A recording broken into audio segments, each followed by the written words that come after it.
Hopefully it's, yeah. Anyway, thank you all. This has been a weird week for me, and so I'm praying that he speaks through me and that you hear him instead of Caethe Craig. But we are in the second day of Elul. You can sit. Thank you. I know we haven't been able to see the new moon because we've had storms and clouds, but we are finally in that time of looking forward more to the fall feast, and we're in a time where we can, they call it the Sabbath of consolation. So hopefully these words are words of consolation. Move forward. And I will figure out this stuff. One of the most inspiring things about Scripture is how it was written thousands of years ago, but it does span the immediate time. It goes forward a few hundred years, our current day, and the days to come in the Messianic era. His written word is so clearly, it carries the truth of who he is. He was, he is, and he is to come. This portion starts with the reassuring words to the Hebrews that he alone is the one who comforts. Yeah, oh, well, I think we're missing a slide.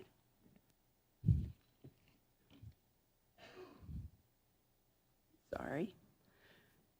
So the portion starts with that. He alone is the one who comforts.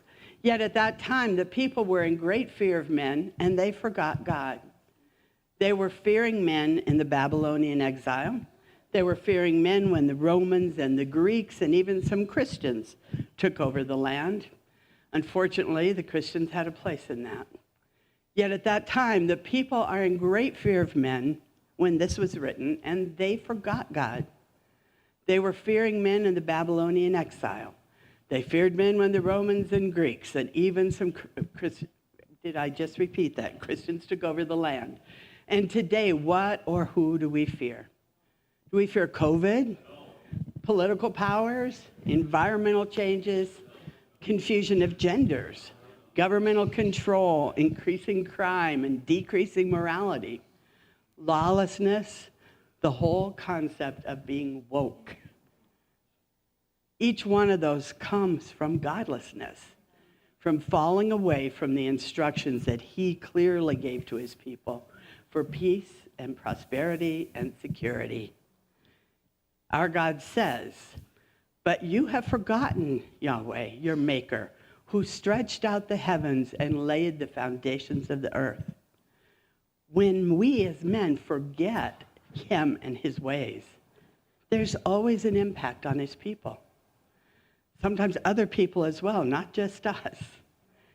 Fear does arise, and people are forced to live in exile at times. Sometimes that exile is people being forced to live in another land like Egypt or Babylon. Sometimes it's living in the land, but being under the rule of outsiders who won't allow us to freely exercise our faith. It's still exile. It's man controlling man through fear and intimidation. How can we forget who he is? Yet somehow we do. There are times that I think any of us in our lives forget who he is. We get caught up in our daily lives, watching news, seeing all the degradation around us. We start to feel like there's nothing we can do. For a long time, I was just watching like Fox or some of the other news stations. And when we did that 21-day fast, that's what I fasted from. And I didn't go back. And it's been a blessing to not go back to that. The worldly influences and the powerful men and forces behind all this seem so far beyond our control. And we can really feel like there is not anything that we can do because they're so big. And we are little tiny in there in our own eyes. Yet our God and his word says, "I am the Lord your God who stirs up the sea so that its waves roar.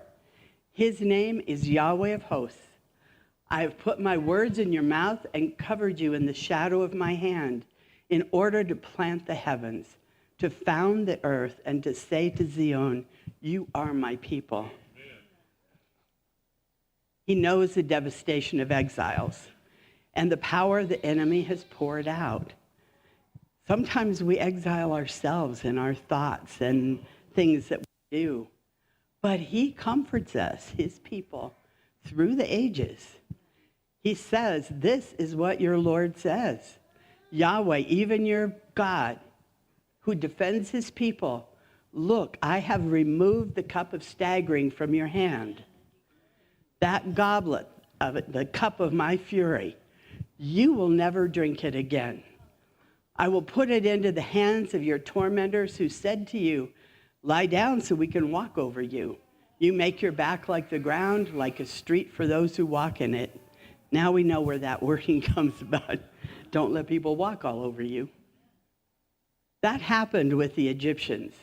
It happened with the Romans. It happened with the Babylonians and with the Assyrians. It happened in the Holocaust not so long ago. It's happening in governments today. His people from slavery in Egypt. A remnant left the rule of Babylon, and governments changed. And after the Holocaust, Israel was miraculously established in a day. I'm not predicting that we're headed for a turnaround in the way the U.S. is going right now. I've listened to some prophets who say that. I'm not convinced, but only God knows about that. What I do know is that there is a messianic age coming ahead of us, and that is the final release from the oppression of the enemy and the exiles of the people that he calls his. So today may seem hard. We're still in a war, and it may get darker.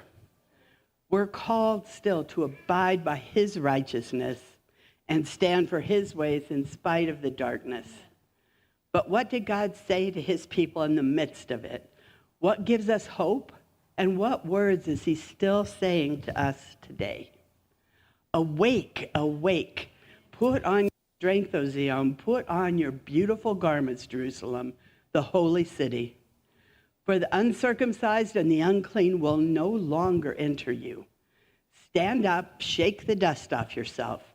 Take your seat, Jerusalem. Remove the bonds from your neck, captive daughter Zion. He says, how beautiful on the mountain the feet of the herald who proclaims peace, who brings news of good tidings, who proclaims salvation, who says to Zion, your God reigns. The voices of your watchmen, they lift their voices, shouting for joy together, for every eye will see when the Lord returns to Zion. Be joyful, rejoice together, you ruins of Jerusalem, for the Lord has comforted his people. He has redeemed Jerusalem. The Lord has displayed his holy arm in the sight of all the nations.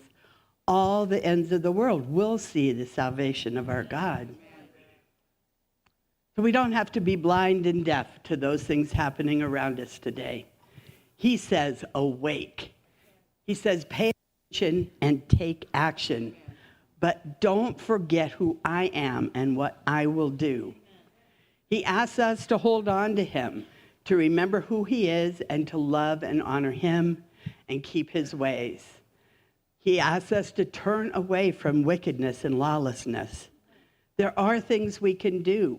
We can share our beliefs. We can vote. We can speak out and get involved. But it's all standing for him. The last verses of this portion say, leave, go out from there. Do not touch anything unclean. Go out from her. Purify yourselves. You who carry the vessels of the Lord, and we carry those vessels. You who carry the vessels of the Lord, for you will not leave in a hurry, and you will not have to take flight, because the Lord your God is going before you, and the God of Israel is your rear guard. He's asking us to remember that we're set apart. We need to guard our eyes and our ears and our mouths and what we say. We need to remember that we're his. He's redeeming us. When we remember who he is, We are aware that he does go before us, and he goes behind us. We don't have to hide or run away from anything that we're facing. We can trust he's with us and that he guards our way. We can't get through the world without him. So this message is not about sugarcoating the world or downplaying the darkness around us right now. It's about really knowing who we are in him and who he is. So remember that he's our Redeemer. He's our peace. He's our healer. He's the lifter of our heads. He's our provider. He's our banner. He's our strength. It's critical that we hold on to his word to us. So don't worry about the woke crowd. We have a different mandate. Awake, awake. Don't be woke, awake. And put on your strength of Zion. Put on your beautiful garments.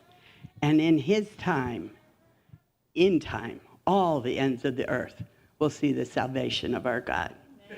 Amen.